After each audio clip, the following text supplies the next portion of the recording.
لا يكلف الله نفسا إلا وسعها، لها ما كسبت وعليها ما اكتسبت. ربنا لا تؤاخذنا إن نسينا أو أخطأنا. ربنا ولا تحمل علينا إصرا كما حملته على الذين من قبلنا.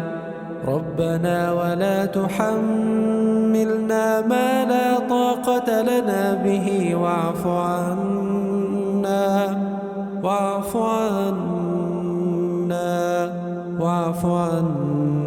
واغفر لنا وارحمنا، أنت مولانا فانصرنا على القوم الكافرين.